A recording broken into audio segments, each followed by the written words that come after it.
The crack of his fist against her cheekbone echoed through the small timber cabin like a gunshot, and Willa Zimmerman tasted blood before she hit the floor. She stayed down this time, curled on the rough-hewn planks, waiting for Thomas Garrett to tire himself out with his whiskey-soaked rage. Outside, the Arizona high country wind howled through the ponderosa pines surrounding Eager, a remote settlement where folks minded their own business and a woman's screams carried no further than the nearest tree line. It was October of 1878, and Willa had endured 3 years of this hell, trapped in a marriage that had promised security but delivered only bruises and broken promises.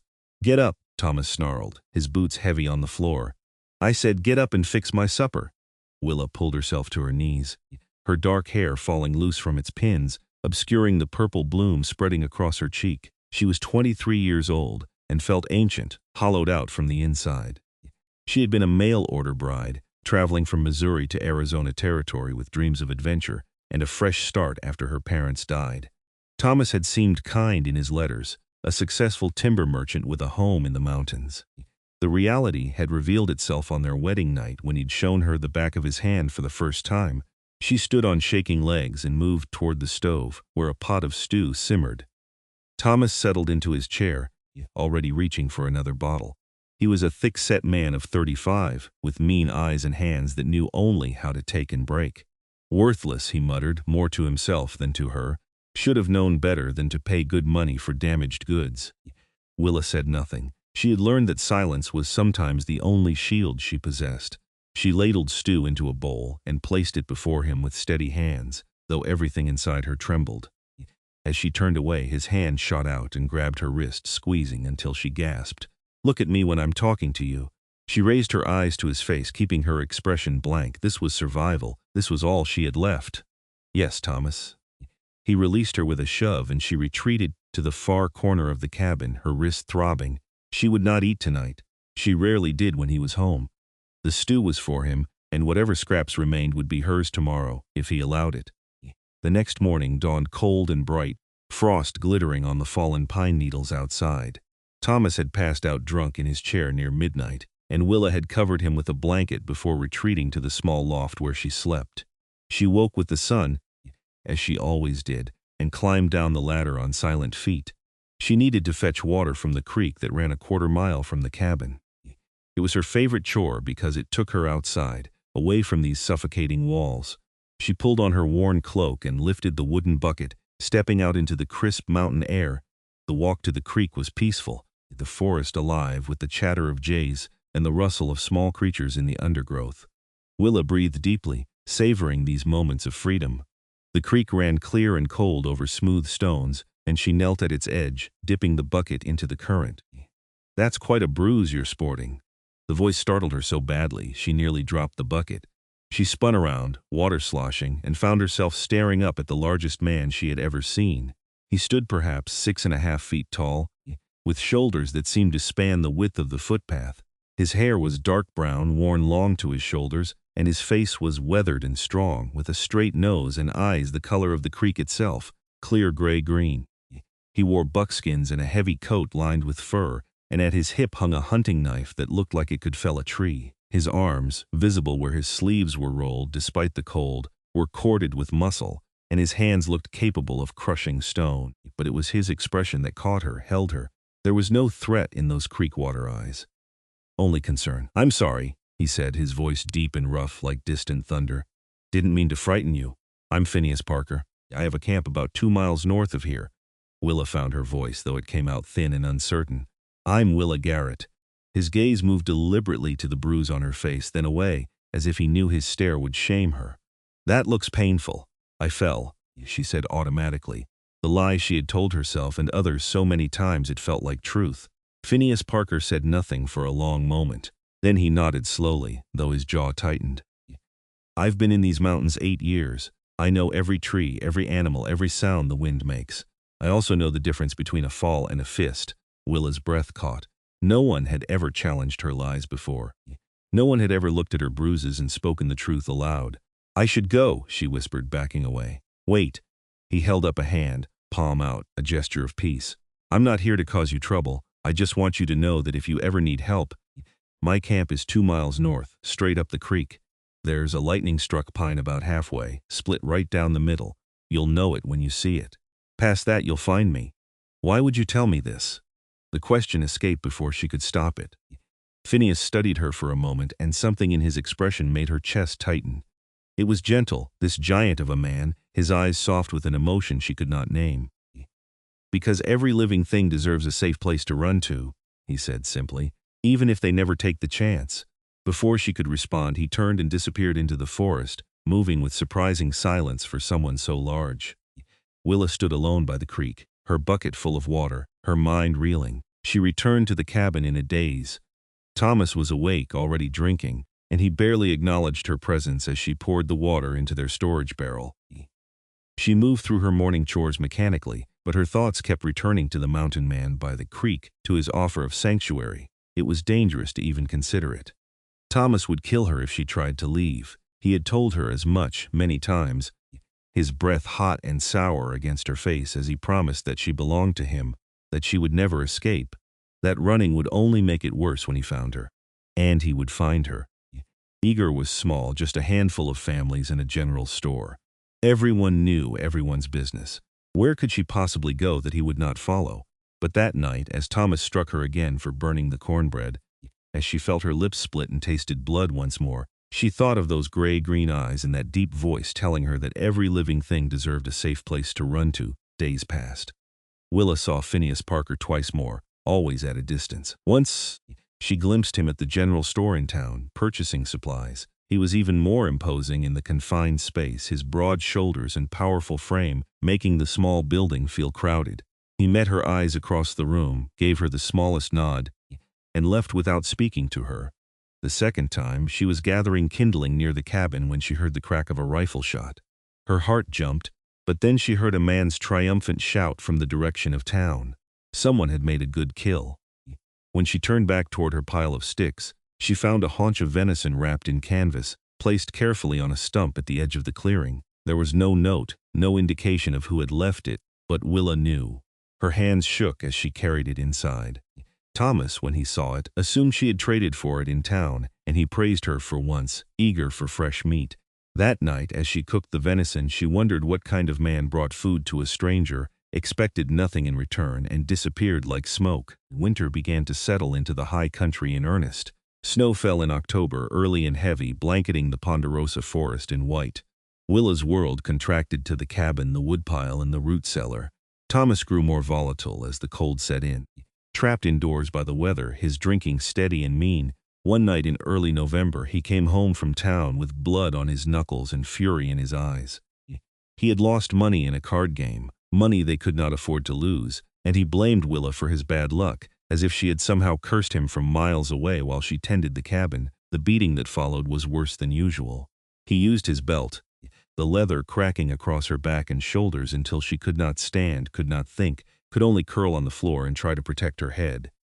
When it finally ended, Thomas left, slamming the door behind him, off to drink more at the saloon. Willa lay on the floor for a long time, pain radiating through her body in waves. She could not stay here. She would not survive the winter if she stayed. The realization settled over her with the clarity of ice water. She had been dying by inches for 3 years, and if she did not leave now, Thomas would finish the job. She pulled herself up, biting back cries of pain. Her back was on fire, and she could feel blood seeping through her dress where the belt buckle had caught skin. She moved slowly, gathering what little she could carry. A spare dress, her mother's Bible, a shawl, a few biscuits wrapped in cloth. She had no money, no horse, no plan except to follow the creek north and find the lightning-struck pine. The night was bitter cold, the snow crunching beneath her boots as she fled the cabin. She had no coat, only her cloak, and within minutes her teeth were chattering. Pain and cold warred for dominance in her body, but she pushed forward, following the silver ribbon of the frozen creek by moonlight. She found the split pine after what felt like hours but was probably only 30 minutes. Her hands were numb, her feet aching, and the blood from her back had soaked through her cloak. She kept walking, stumbling now, her vision starting to blur at the edges.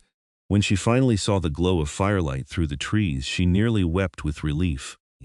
The camp was simple but solid, a large canvas tent reinforced with timber, smoke rising from a stone fire pit outside. She staggered toward it, her legs giving out just as she reached the circle of light. The last thing she saw before darkness claimed her was Phineas Parker rising from beside the fire, his expression shifting from surprise to alarm as he lunged forward to catch her before she hit the frozen ground. She woke to warmth and the scent of pine smoke and coffee. For a disorienting moment, she could not remember where she was, and then it all came flooding back: the beating, the escape, the mountain man's camp. She was lying on a bedroll inside the tent, covered with thick furs and wool blankets. The tent was larger than it had looked from outside, tall enough for a man of Phineas's height to stand upright. Supplies were neatly organized along one wall, and a small stove in the corner radiated blessed heat. Phineas himself sat near the tent opening, giving her space, his back to her as he tended something on the stove. He must have heard her stir, because he spoke without turning around. "You're safe here. Take your time."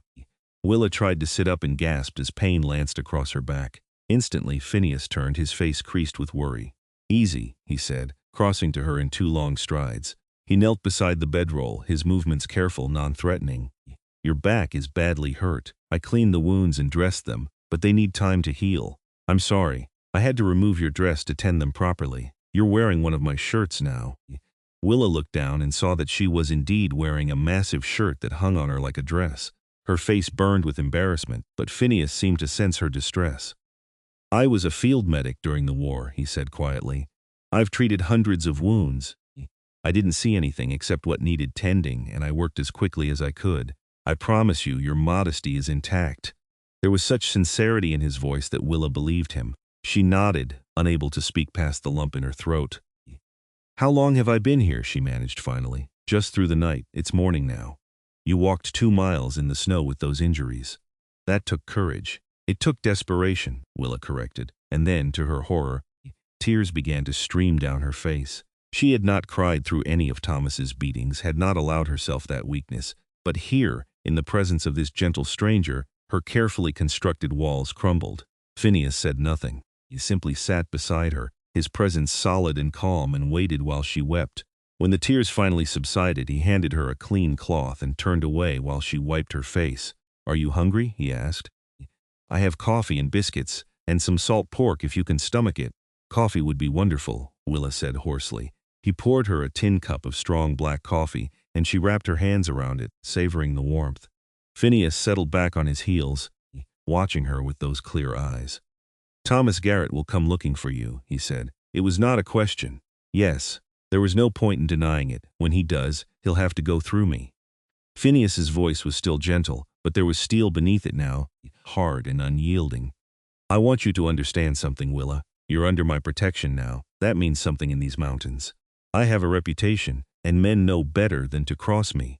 "Why are you doing this?" the question burst out of her. "You don't know me. I'm nothing to you." Phineas was quiet for a moment, his gaze distant. When he spoke, his voice was rough with old pain. "I had a sister once, Emily. She married a man who hurt her, and I was too far away to help. By the time I got back to Kansas, she was dead. He'd beaten her so badly one night that she never woke up. I killed him for what he'd done, and then I left. Came out here to the territories where no one knew me, where I could disappear into the mountains." Willa's breath caught. "I'm sorry. Don't be sorry. Just let me do for you what I couldn't do for her. Let me keep you safe." There was such raw honesty in his words that Willa felt something crack open in her chest, some frozen place she had sealed off years ago. She nodded, not trusting her voice. "Thank you," she whispered. Phineas smiled then, and it transformed his face, softening the hard edges and making him look younger. "You're welcome. Now drink your coffee and rest. You're going to need your strength." Over the next few days, Willa healed slowly in the sanctuary of Phineas's camp. He was a perfect gentleman, sleeping outside by the fire despite the cold, insisting she take the tent.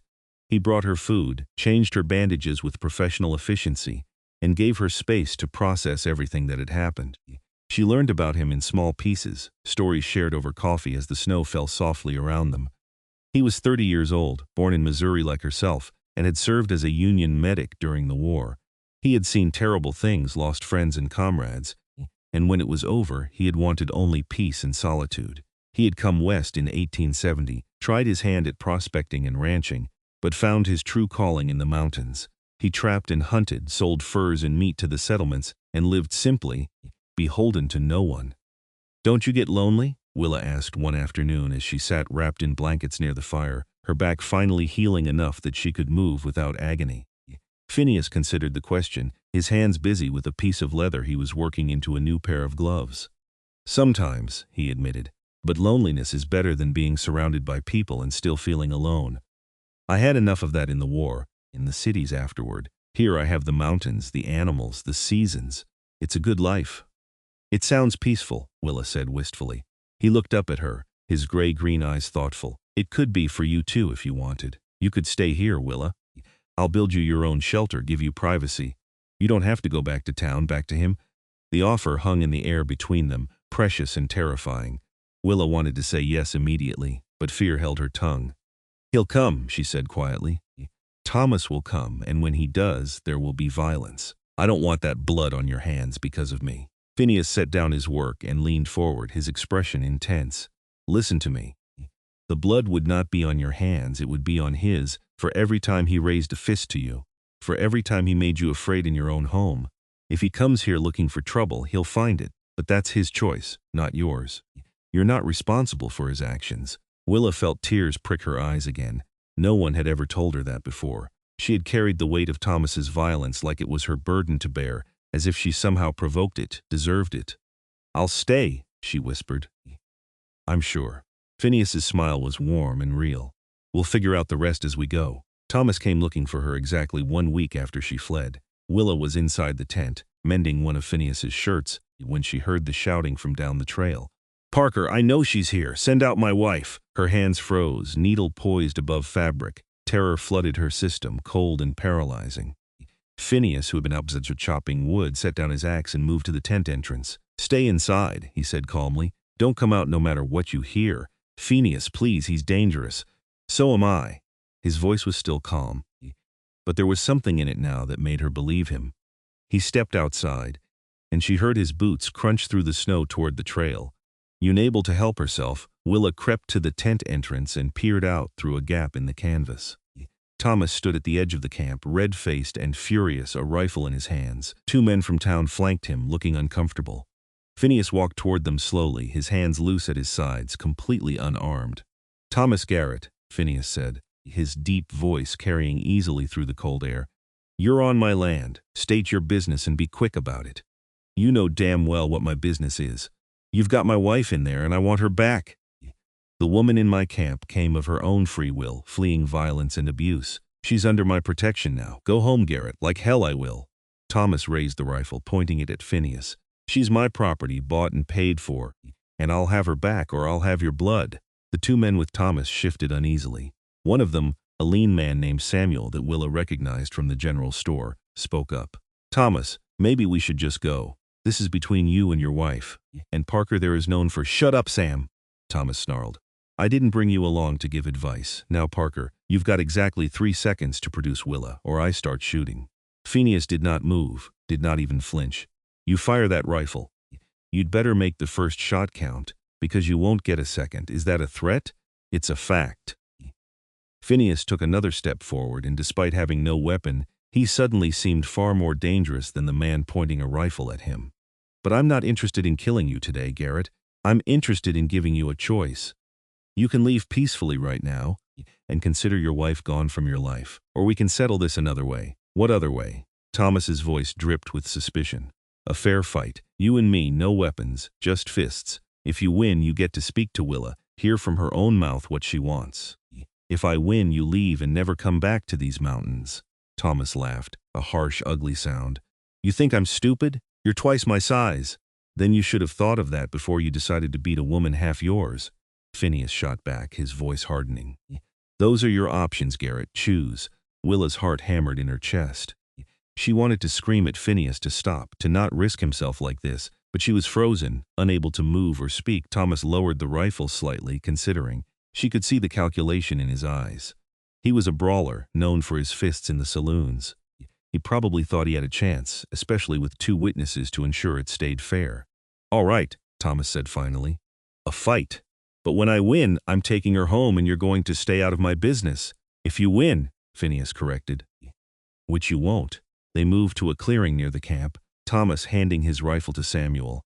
Phineas shrugged out of his heavy coat, and Willa saw the full breadth of his shoulders and arms, muscle layered on muscle from years of hard mountain living. Thomas stripped off his own coat, and next to Phineas, he looked almost small, despite being a solid man himself. "Rules are simple," Samuel said, clearly uncomfortable in his role as referee. "No weapons, no biting, no eye gouging. Fight until one man stays down or surrenders." Thomas cracked his knuckles, bouncing on the balls of his feet. He had the confidence of a man who had won many fights, who had broken many things weaker than himself. Phineas simply stood there, balanced and still like a mountain waiting. "Begin," Samuel said quietly. Thomas lunged forward with a roar, swinging a heavy right hook aimed at Phineas's jaw. It was a powerful blow, backed by all of Thomas's weight and fury. It never connected. Phineas moved with shocking speed for a man his size, slipping the punch and stepping inside Thomas's guard. What happened next took perhaps 5 seconds, maybe less. Phineas's fist drove into Thomas's midsection with the force of a sledgehammer, doubling him over. Before Thomas could recover, a second punch, an uppercut, caught him on the chin with a crack that echoed through the clearing. Thomas's head snapped back, and he went down like a felled tree, hitting the snow-covered ground hard. He lay there, eyes rolling back, completely unconscious. The entire fight had lasted perhaps 30 seconds from Samuel's call to begin until Thomas hit the ground. Silence fell over the clearing. Samuel and the other man stared at Thomas's prone form, then at Phineas, who stood over him, barely breathing hard. "It's over," Phineas said quietly. "When he wakes up, you take him back to town and tell him the deal stands. He stays away from these mountains, stays away from Willa, or next time I won't be so gentle." Samuel nodded mutely. The other man was already moving to check on Thomas, slapping his face lightly to rouse him. Phineas turned and walked back toward his camp, toward where Willa stood frozen at the tent entrance. When he reached her, he stopped, studying her face. "Are you all right?" he asked. Willa could not speak. She could only stare at him, this mountain of a man who had just dismantled her abuser in seconds, who had offered her protection and kept his word. Something inside her shifted, clicked into place. She was free. The word echoed through her mind like a bell. Free. After 3 years of captivity, of fear of survival, she was free. Thomas could not hurt her anymore. He had been beaten, humiliated, and warned away. She was standing outside in the cold mountain air, safe in Phineas Parker's camp, and she was free. "Willa?" Phineas's voice was concerned now. "Please, say something. I'm free," she whispered, and then louder, "I'm free." Tears streamed down her face, but this time they were tears of relief, of joy, of release.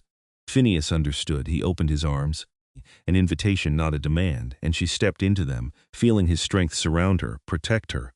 "Yes," he murmured against her hair. "You're free." Behind them they heard cursing as Thomas came to, heard Samuel and the other man half carrying, half dragging him back down the trail. But Willa did not turn to look. She kept her face pressed against Phineas's chest, listening to the steady drum of his heartbeat, and she breathed. The weeks that followed were the most peaceful Willa had ever known. Phineas built her a small cabin near his camp, a snug structure with a real stove and a sturdy door that latched from the inside. He never pressed her, never made demands. Simply existed alongside her as she learned how to be herself again. She discovered she liked to cook and was good at it. She helped him cure meat and hides, learning the skills of mountain living. She read her mother's Bible by firelight and found comfort in the familiar words. And slowly, carefully, she began to heal, not just her body but her spirit. Phineas was patient with her, giving her space but always available when she needed him. They fell into an easy companionship, sharing meals and stories, working side by side on daily chores. He taught her to shoot, placing a rifle in her hands and showing her how to sight along the barrel. "Every person should know how to protect themselves," he said, as she fired at a target tree and hit it dead center. "You're a natural." Willa lowered the rifle, surprised by the flush of pride his praise gave her. She had never been good at anything in Thomas's eyes, never done anything right. But here, with Phineas, she was discovering skills and strengths she had not known she possessed. Winter deepened, and they were snowed in for days at a time, the world reduced to white silence in the glow of firelight. On those long evenings, they talked, really talked, about their lives before, their hopes for the future, their fears and dreams. "What do you want, Willa?" Phineas asked her one night as they sat by his fire, the snow falling in soft curtains around them. "If you could have anything, be anything, what would it be?" Willa considered the question seriously. A few months ago she would have said freedom, safety. But she had those now. What did she want beyond survival? I want to belong somewhere, she said slowly. Not as someone's property, not as a burden, but as myself. I want to wake up without fear. I want to build something that matters, even if it's just a good life in these mountains. And I want— She trailed off, suddenly shy. Phineas waited, patient as always. I want to know what it feels like to be loved, she finished in a whisper. Really loved, chosen, treasured, not owned, not controlled, but loved. Phineas was quiet for a long moment, staring into the fire. When he spoke, his voice was rough with emotion. You deserve all of that. You deserve someone who sees how strong you are, how brave. Someone who would count themselves lucky to have you by their side. Do you really think I'm strong? Willa asked. I stayed with him for 3 years. I let him hurt me over and over. That doesn't seem strong. Surviving is strength, Phineas said firmly. Enduring strength, choosing to leave when you finally could, walking through snow and pain to find help, that was strength. Don't ever doubt it. Willa met his eyes across the fire, and something passed between them, an understanding, a recognition. She saw herself reflected in his gaze, not as a victim, not as broken, but as whole and worthy. Phineas, she began, but he held up a hand. Wait. There's something I need to tell you, and I want you to really hear me. He took a breath, his expression serious. These past weeks with you have been the best of my life. I know it's too soon. I know you need time to heal, but I have to be honest with you. I care about you, Willa, more than I should probably, given how we met and everything you've been through. If you need me to just be your friend, your protector, I'll do that gladly. But if there's any chance, any possibility that someday you might feel the same way, I want you to know that I'm here and I'm not going anywhere. Willa's heart seemed to expand in her chest, filling with warmth that had nothing to do with the fire. She had wondered if what she felt for Phineas was real or simply gratitude, if she was capable of love after everything she had endured. But looking at him now, at his honest face and patient eyes, she knew the truth. She was falling in love with him. Had been falling since the moment he caught her in the snow, maybe even since that first meeting by the creek when he had seen her bruises and offered her a safe place to run. It's not too soon, she said softly. And I don't just need you to be my friend, Phineas. I need you to be more. I think I've needed that for a while now. I just didn't know if I was allowed to want it. He stood slowly, circling the fire to where she sat. He knelt before her, taking her hands in his touch, gentle despite his strength. You're allowed to want anything you want, he said. Your heart is your own now. Whatever you choose, whoever you choose, it's your decision. So I'm asking, Willa Zimmerman, would you let me court you properly? Let me show you what it means to be cherished. Willa could not stop the smile that spread across her face, the first genuine, unguarded smile she had allowed herself in years. Yes, she said, I would like that very much. Phineas's answering smile was brilliant, transforming his entire face. He lifted her hands to his lips, kissing her knuckles with such reverence that she felt tears prick her eyes again. But they were good tears this time, happy tears. Thank you, he murmured against her skin. I promise I'll spend every day proving you made the right choice. And he did.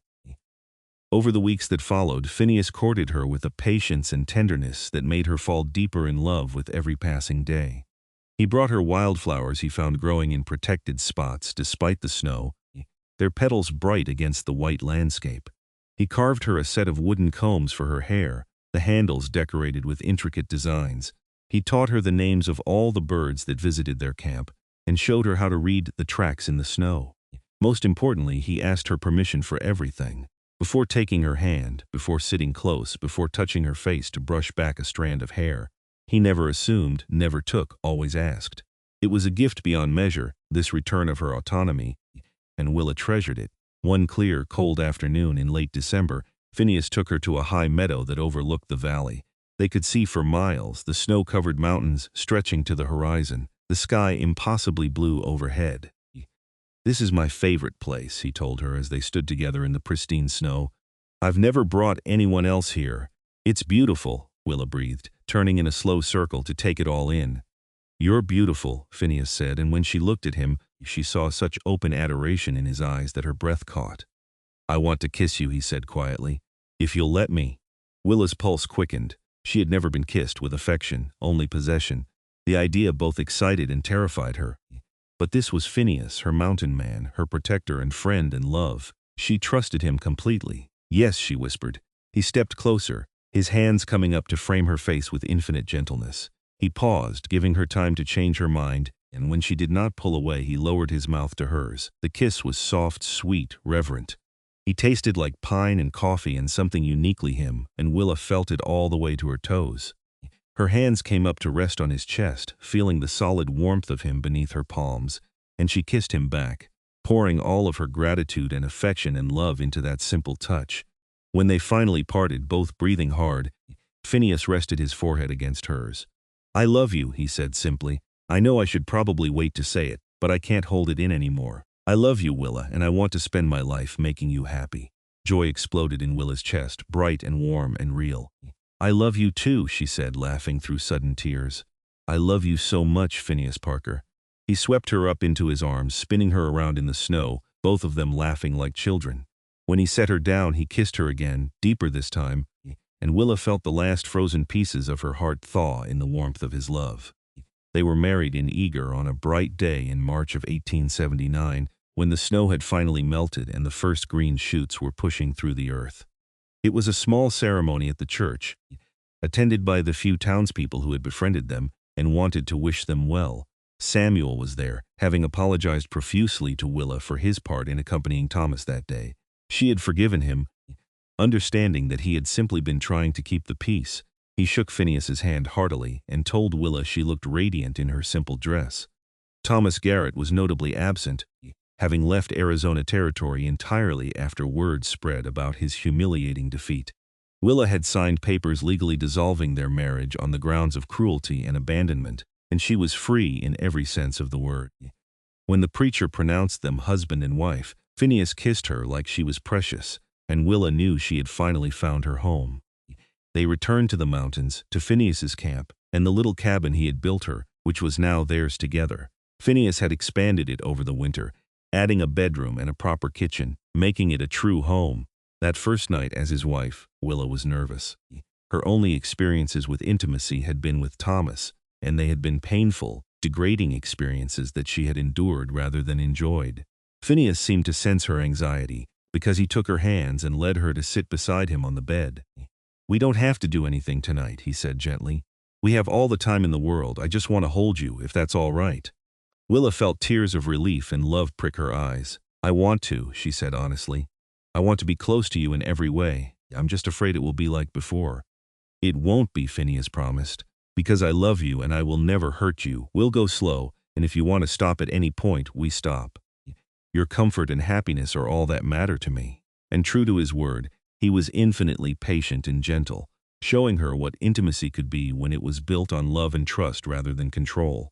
Willa discovered pleasure she had not known existed, safety in Phineas's arms, and by the time the sun rose, she felt reborn, remade, wholly his and wholly herself. All at once spring turned to summer, and they built a life together in those mountains that became the stuff of local legend. Phineas taught Willa everything he knew about surviving in the wilderness, and she proved an apt student. Together, they hunted and trapped, gardened and preserved food, lived simply but richly off the land. In the evenings, they sat together on the porch of their cabin, watching the sun set over the mountains, and talked about everything and nothing. Willa had never been happier, never felt more complete. In late summer, she realized her monthly courses had not come in 2 months. Phineas was away checking his trap lines when she confirmed her suspicions with the telltale signs her body was showing. When he returned that evening, she met him at the door with tears streaming down her face. "What's wrong?" he asked immediately, dropping his pack and reaching for her. "Nothing's wrong," she said, laughing and crying at the same time. "Everything is right, Phineas. I'm carrying our child." The expression on his face was one of pure wonder. He placed his large hand gently on her still flat stomach, his eyes filling with tears. "A baby," he whispered. "Are you happy?" Willa asked, suddenly anxious. "Happy?" Phineas lifted her carefully into his arms, holding her close. "Willa, I'm more than happy. I'm blessed. We're going to have a family." The pregnancy was healthy, and Phineas hovered over her with protective concern that was both endearing and occasionally exasperating. He refused to let her do any heavy lifting, insisted she rest often, and made sure she ate well. Willa tolerated his fussing with good humor, secretly touched by how much he cared. As her belly grew, so did their anticipation. They prepared the cabin for the baby's arrival, Phineas building a beautiful cradle from smooth pine, carved with animals and trees. Willa sewed tiny clothes and blankets, dreaming of the child they would meet, In early March, as winter was loosening its grip on the high country, Willa went into labor. Phineas rode hard to Eager to fetch the midwife, a capable woman named Mrs. Henderson, who had delivered half the babies in the territory. She arrived in time, and through the long hours of labor, she and Phineas supported Willa as she brought their child into the world. When the baby's first cry split the air, Willa wept with relief and joy. Mrs. Henderson cleaned the infant and wrapped it snugly before placing it in Willa's arms. "You have a son," she said with a smile. "A healthy, strong boy." Willa looked down at the tiny face, the dark hair and eyes that were already showing hints of gray-green like his father's, and felt her heart overflow. "A son," she breathed. "Phineas, we have a son." Phineas, who had been white-knuckled with worry through the entire labor, sank to his knees beside the bed, gazing at his wife and child with an expression of awe. "He's perfect," he whispered. "You're perfect." "Thank you, Willa. Thank you for this gift." They named him Samuel Parker, after the man who had shown Willa kindness and who had apologized for his role in that terrible day. Samuel grew into a bright, curious boy, with his father's strength and his mother's resilience. Life settled into a rhythm of seasons and love. Phineas and Willa raised their son in the mountains, teaching him the ways of the wilderness, the importance of kindness and integrity, and the value of protecting those weaker than yourself. 2 years after Samuel was born, Willa gave birth to a daughter they named Emily Rose, after Phineas's sister and the wildflowers that grew in their meadow. She had Willa's dark hair and her father's broad smile, and from the moment she could walk, she followed her brother and father everywhere, determined to keep up. Another son, Peter, came 3 years later, completing their family. The cabin had been expanded again and again, growing to accommodate their growing family, filled with love and laughter and the chaos of childhood. As the years passed, Phineas and Willa watched their children grow, healthy and happy in the mountain home they had built together. Samuel became a skilled tracker and hunter like his father. Emily proved to have her mother's head for numbers and organization, and Peter was an artist, always drawing the world around him with charcoal and paper. The story of how Phineas had fought for Willa became local legend in Eager and the surrounding settlements. People spoke of the mountain man who had defeated Thomas Garrett in 30 seconds, of the woman who had found the courage to flee, of the love that had grown from protection into partnership. Young women in bad situations sometimes found their way to the Parker cabin, seeking advice or shelter. Willa welcomed them all, offering them the same sanctuary Phineas had once offered her. Some stayed in the mountains, some returned to town or moved on to new lives, but all of them left stronger, empowered by Willa's example and Phineas's protection. Years turned to decades. The children grew up and ventured out into the world, though they always returned to the mountains, to the home their parents had built. Samuel became a lawman, using his father's skills and his mother's compassion to protect others. Emily married a schoolteacher and started a school in Eager, educating the next generation. Peter traveled east to study art, but always came back to paint the mountains he loved. Phineas and Willa grew old together in their cabin, their hair silver, but their love as strong as ever. On warm summer evenings, they still sat on their porch, watching the sun set over the peaks, holding hands like young lovers. "Do you ever regret it?" Phineas asked her one evening when they were both well into their 60s. "Leaving civilization behind to live up here with me?" Willa looked at him, at the face she knew better than her own, at the man who had saved her and loved her and built a life with her. "Never," she said firmly. "You gave me freedom and showed me what love truly means. Everything good in my life started the day you caught me in the snow. I would choose you, choose this life, choose these mountains every single time." Phineas raised her hand to his lips, kissing it with the same reverence he had shown on their wedding day. "You made me whole," he said quietly. "I was a man hiding from the world, from my pain, and you gave me purpose again. You gave me a family, a reason to wake up every morning with gratitude. I love you more today than I did the day we married, and I'll love you more tomorrow than I do today." "Promise?" Willa asked, smiling. "Promise," Phineas said, and kissed her as the sun dipped below the mountains, painting the sky in shades of gold and crimson. They lived many more years together, surrounded by children and grandchildren, their love story told and retold around fires and dinner tables. When Phineas finally passed away at the age of 82, it was peacefully in his sleep. Willa's hand clasped in his. She mourned him deeply but without regret, knowing they had lived a full life together, that they had loved well and been loved in return. She spent her remaining years in the cabin he had built, surrounded by her family, and when she finally followed him 2 years later, her children buried her beside him in the meadow where he had first told her he loved her. The cabin still stands in those mountains, maintained by generations of Parkers who never forgot the story of their ancestors. Visitors sometimes hike up to see it, drawn by the legend of the mountain man who defeated an abuser in 30 seconds, and the woman who found freedom and love in the wilderness. But more than the fight, more than the drama of that confrontation, what people remember is the love. The way Phineas and Willa built a life from nothing, raised a family with kindness and strength, and showed everyone around them what it meant to truly choose another person, day after day, year after year. Their story became a touchstone in the territory, a reminder that even from the darkest circumstances, hope and love could bloom. That strength came in many forms, sometimes in the courage to leave, sometimes in the willingness to protect, always in the choice to love fully and without reservation. In the winter evenings, when the snow fell soft and thick over the Arizona high country, locals still told the tale. They spoke of Willa, who walked through snow and pain to find freedom. They spoke of Phineas, who offered sanctuary and fought for what was right. But mostly they spoke of the love that grew between them, a love as enduring as the mountains themselves, as pure as the creek that still runs past the site of their first meeting.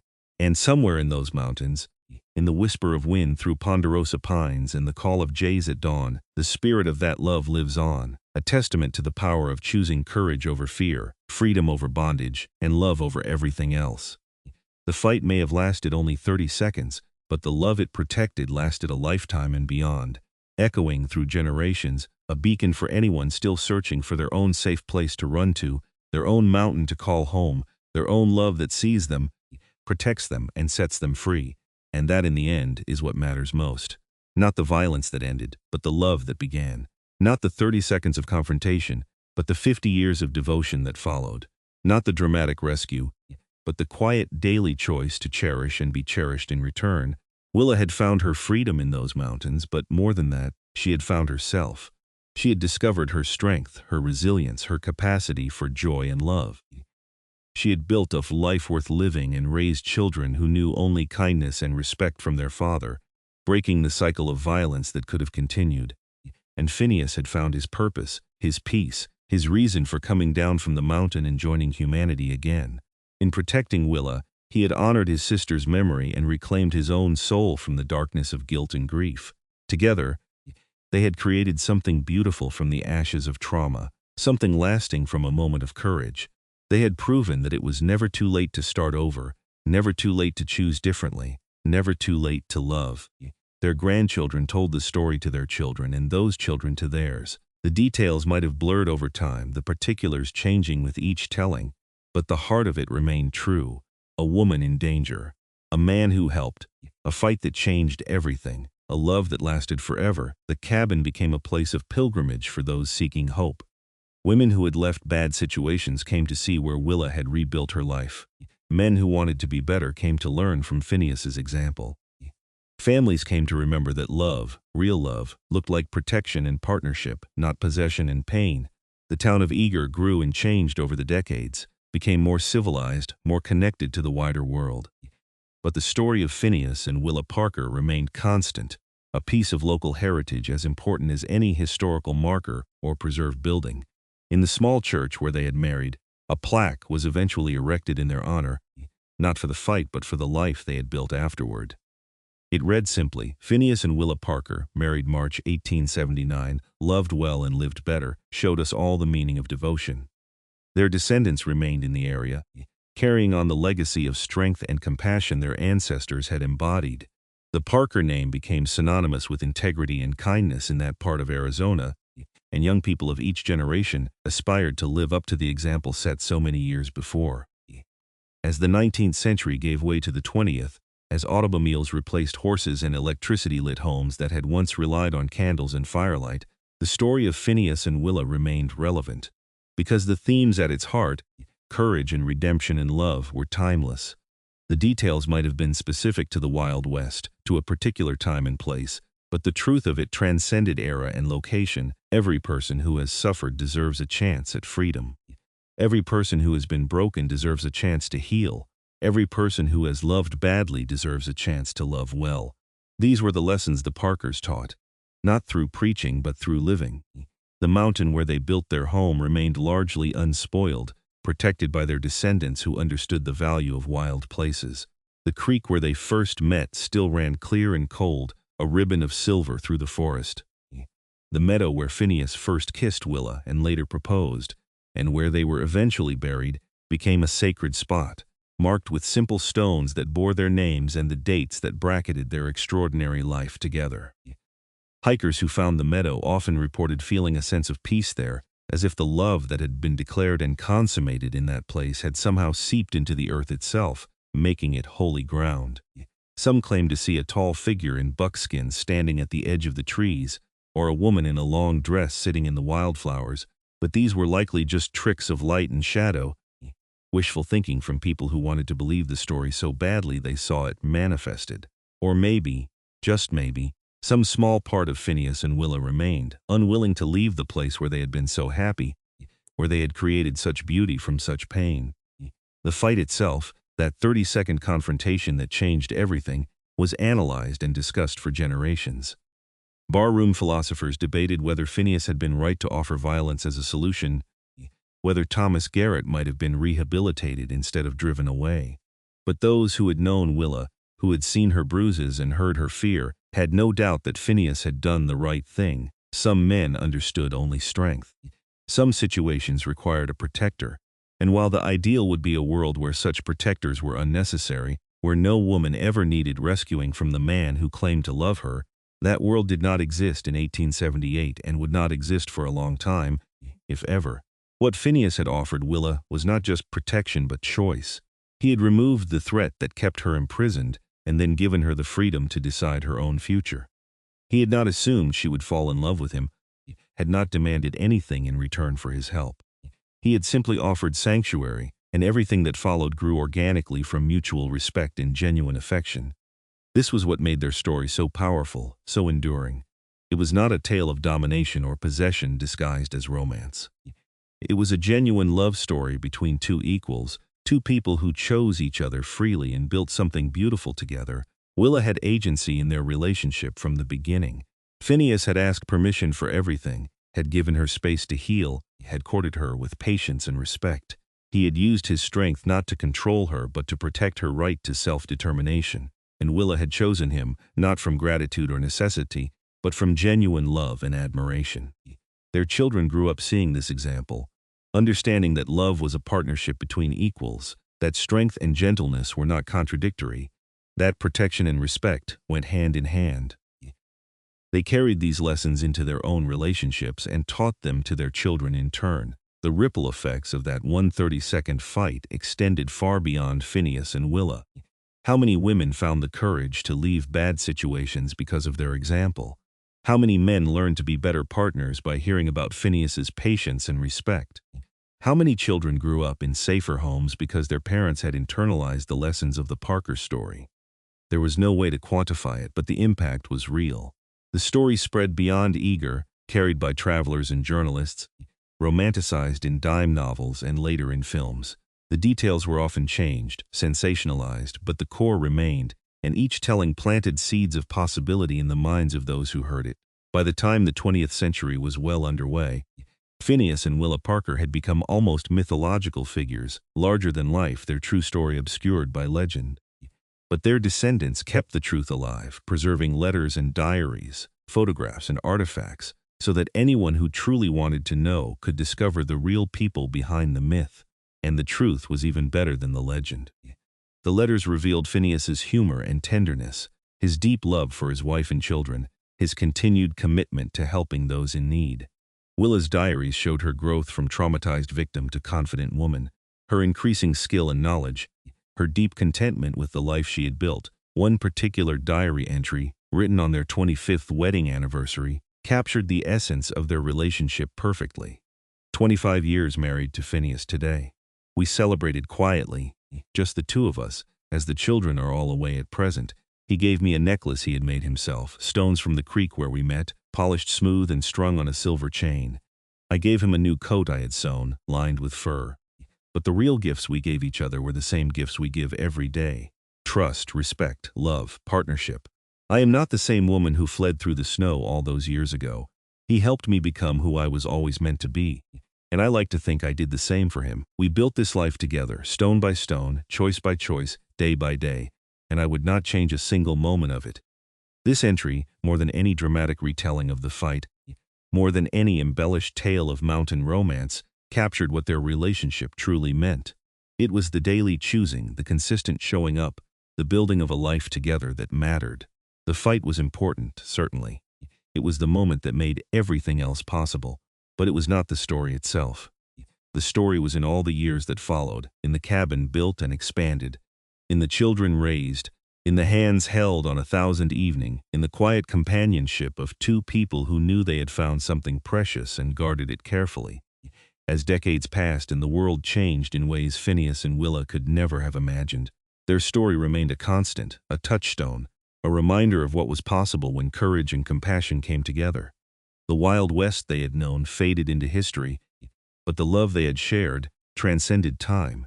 Their great-great-grandchildren, living in a world of computers and cell phones, still made pilgrimages to the mountain cabin, still stood in the meadow where their ancestors had declared their love, still felt the weight of that legacy on their shoulders, and they tried to live up to it, to embody the same values of integrity and kindness, to build relationships based on respect and partnership.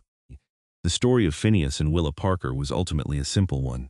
A man helped a woman in need. They fell in love. They built a life together. They raised a family. They grew old together. They died knowing they had lived well and loved better. But simple did not mean easy, and it did not mean ordinary. What they accomplished was extraordinary because it was so rare. They created a relationship built on equality and respect in a time when such things were far from the norm. They showed that love could heal trauma, that gentleness could coexist with strength, that protection did not require control.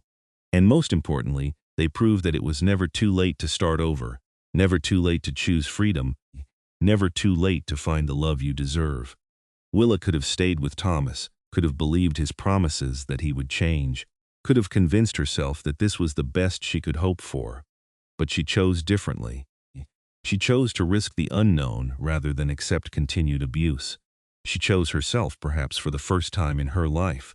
And Phineas could have stayed isolated in his mountain camp, could have remained numb and disconnected, hiding from the pain of his past. But he chose differently.